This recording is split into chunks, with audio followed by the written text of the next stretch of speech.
If you're taking the LSAT and you've only got 2 months to boost that score, relax, you're in the right place. Today, I'm going to give you a comprehensive step-by-step plan to help you add at least 10 points to your LSAT score. You might be wondering, is 2 months really enough time? Absolutely. I've seen students pull it off countless times with the right blend of strategy, discipline, and mindset. First, for those who don't know me, my name is Steve Schwartz. I've been teaching the LSAT since 2005, and I personally increased my own LSAT score from a 152 to a 175. And I've helped thousands of students do the same, often on tight timelines. So today, let's walk through making a plan that works for you. But first, let's talk about why 2 months is a reasonable time frame to make significant improvements. If you've got 2 months, you still have time to go deep into both logical reasoning and reading comp. It's not such a short timeline that you'll burn out, but not so long that you lose momentum. Think of it like a focused sprint. Intense, yet totally doable. Now, I've seen students move from the 150s to the 160s or 170s in this time span. One student of mine, Rachel, jumped 10 points in just 1 month. Another student, Daniel, boosted his score by 12 points in 7 weeks. If they can do it, you can too. Now, the first thing I want you to do is to leave the past in the past. If you're retaking the LSAT, chances are you were disappointed with your last score. Maybe you panicked on test day, or you weren't as prepped as you thought. Whatever the reason, let it go. You can't change the past, but you can control how you prepare for the next 2 months. Your mindset is everything. Ask yourself why you want to go to law school. Are you passionate about public service, or do you want to practice corporate law? The more clear you are on your why, the more motivated you'll be. You also want to visualize your target score. Write it down, post it on your wall, make your phone background.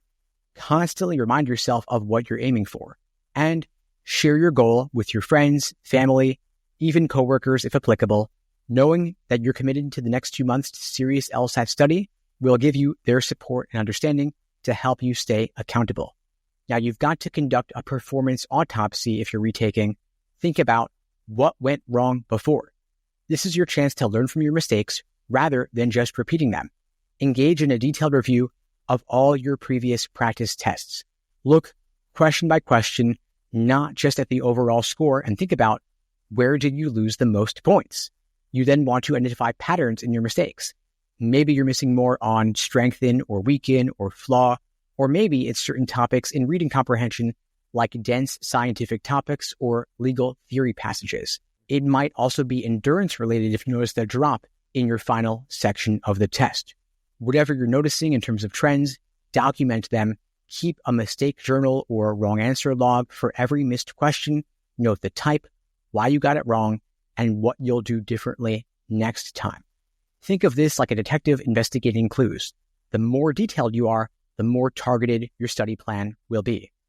Now, if you're feeling overwhelmed trying to figure all of this out on your own, I totally understand.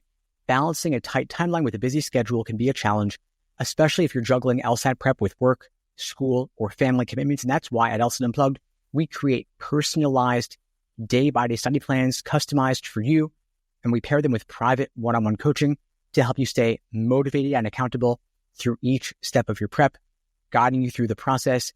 If you'd like my help on your journey to scoring a 170 plus, you could check out the links below to find out more and to book a call with me and my team. We'd be glad to help you out. Now, if you've been relying on outdated textbooks or only using free online materials, it might be time for you to level up. Don't just use books of LSAT exams when the LSAT is online. The LSAT Law Hub platform is your best friend. It has dozens of practice exams in the new online format without logic games, replaced with that second logical reasoning section. And practicing with real official LSAT materials in the online format is crucial because that reflects the exact style and difficulty of questions you'll see on LSAT test day. Now, you might also want some support so you're not going it alone, whether it's with a full course, small group classes, or one-on-one coaching. Quality instruction can massively speed up your progress.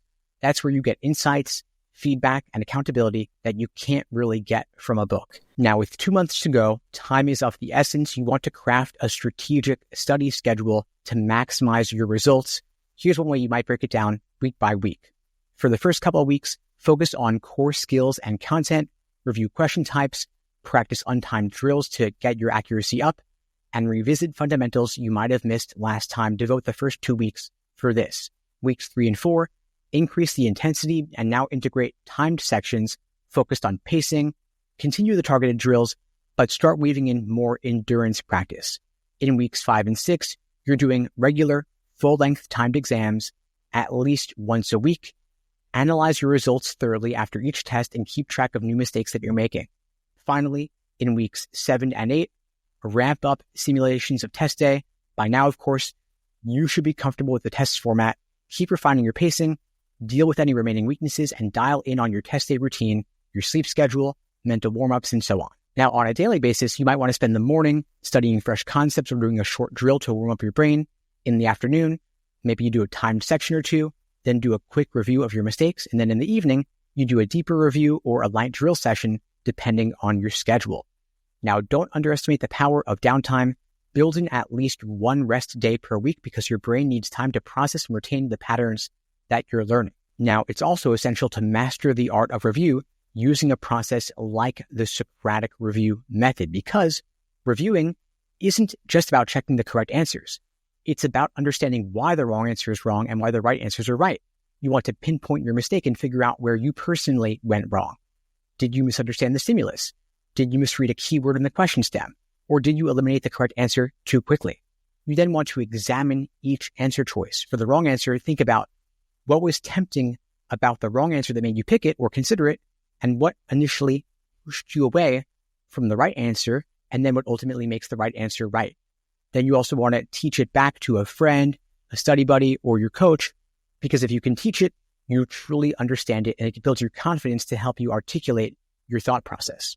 Now let's talk about timing and endurance. The LSAT is a mental marathon, and so you've got to train for it just like an athlete trains for a race. You want to take at least one full-length time test each week in that final month to build up your test day stamina and help you refine your pacing. On the days you're not taking a full-length test, you might want to work on individual timed sections, 35 minutes with standard timing, and hone your strategies for skipping and returning to challenging questions. Remember to track your performance, keep a log of each timed run. What was your score, the time you spent per question, and common mistakes you might be making. Look for signs of fatigue or slow starts. Now, in the final weeks with the test approaching, it's time to get practical about test day itself.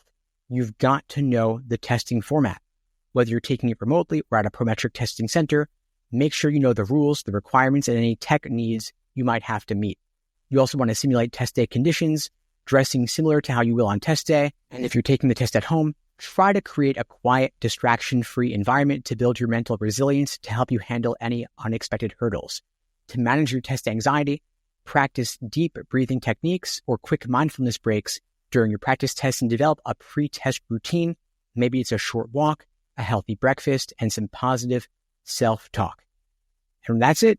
If you follow these steps, resetting your mindset, analyzing past mistakes, upgrading your resources, crafting a smart schedule, mastering review, and consistently practicing under timed conditions, you'll be in excellent shape to see a 10-point increase or more in just 2 months. Remember that law schools only care about your highest score on record.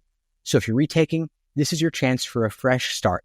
Believe in yourself, trust the process, and tackle the LSAT with confidence. And if at any point you need a more personalized plan or guidance, feel free to reach out.